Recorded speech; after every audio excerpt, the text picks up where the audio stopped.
भोजपुरी लोकगीत में आप लोग का स्वागत है। आप लोग फुल वॉच कर देखिए और पूरा यूट्यूब फैमिली को मेरी तरफ से नमस्कार है।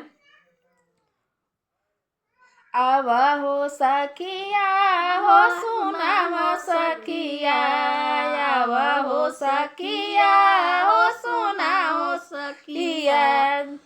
हम ना जाइबो ससुरवा सैया मिलल करिया, हम ना जाइबो ससुरवा सैया मिलल करिया।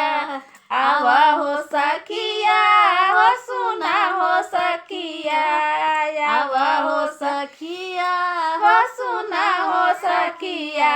हम ना जाइबो ससुरवा सैया मिलल करिया, हम ना जाइबो ससुररिया सैया मिलल करिया।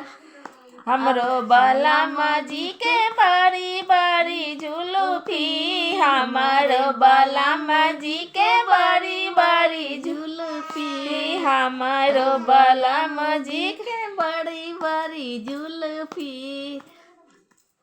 जुलमी में फांस गईले मोर नथिया जी, जुल्फी में फांस गईले मोर नथिया। सैया मिलल बारे करिया, हम ना जाइबो ससिया, हम ना जाइबो सखिया।